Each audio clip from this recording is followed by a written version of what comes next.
So to create this amazing gradient, you need to select your brush tool and you want to make sure that you set it to black. So you flip this arrow. Now I want to go and choose a soft rounded brush. And once you have it, you want to come out of that and you want to make sure your padlock is off so you can see the brush head, and you can use your right and left bracket to make your brush head big or small.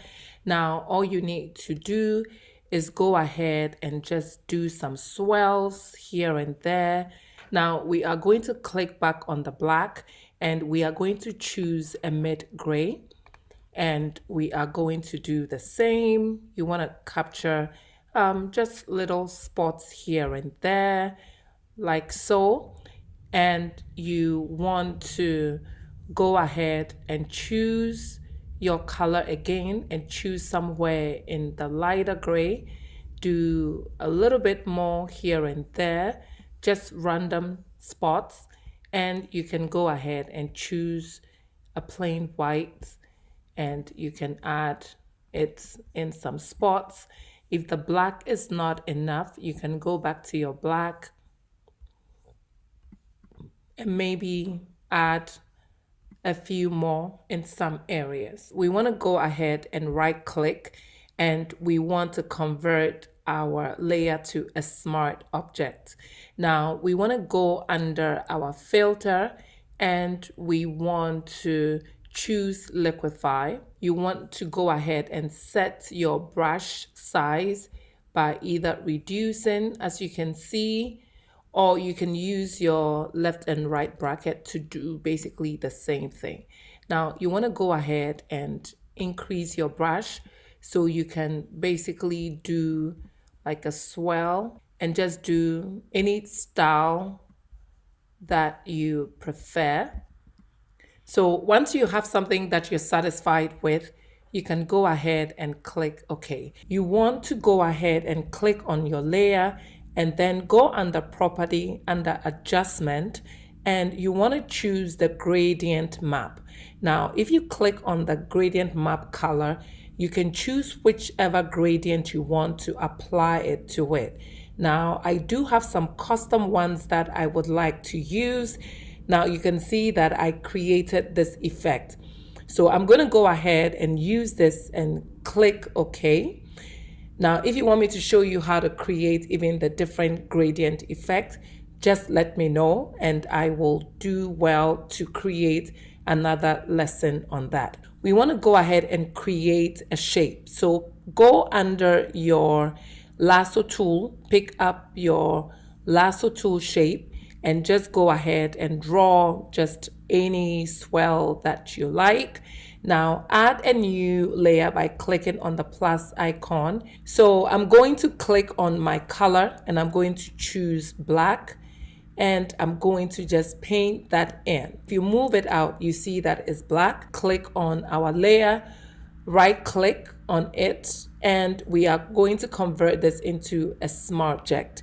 Now you want to click on your layer, go under filter, we want to choose blur and we want to do the radar blur. Now we are going to go ahead and choose the spin and we are going to just choose somewhere around a 32. Go ahead and click OK. Now you can see that it gives you this effect. Now we want to go ahead and move this layer to the bottom and we are going to clip this layer to our shape below. So hold down your option if you are on the Mac and just clip this layer and you see the effect that it gives you. Now we want to go ahead and add a new layer on the bottom. So we want to add a solid color to the background. So go ahead and click on your adjustment, choose a solid color, and we are going to pick like the blue and we are going to pull this below. So what I'm going to do is I'm going to click on my gradient design and my gradient map and I'm going to right click and I'm going to basically merge these two, convert to an object. So we have this and I'm going to hold down my options and then clip my gradient design to my shape background. Now this is what I'm going to do. I'm going to click on both my shape and my gradient, and I'm going to go ahead to scale, click OK, and I'm just going to go ahead to scale this. Now we want to go ahead and add a blur more. We want to go ahead and blur this more. So I'm going to click on my shape on the bottom, and I'm going to go to filter, blur, and blur more.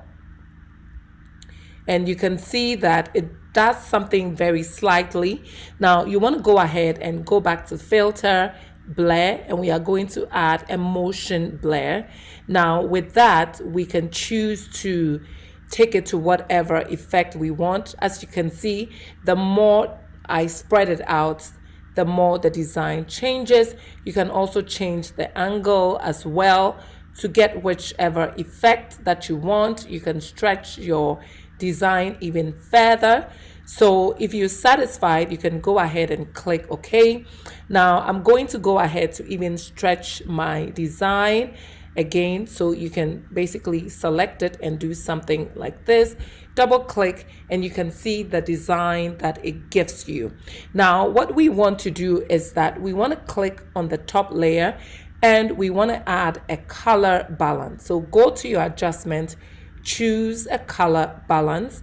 Now we want to take the cyan all the way to 100, and we want to take the magenta all the way to about a negative 89, and we want to take the yellow all the way to 100. So you sort of get this effect.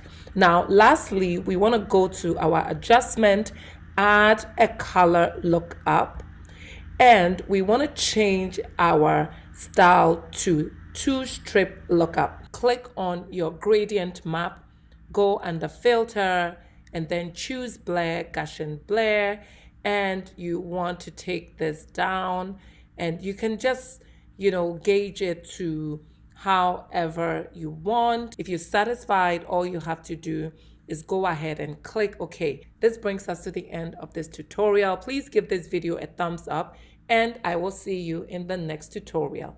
Bye, y'all.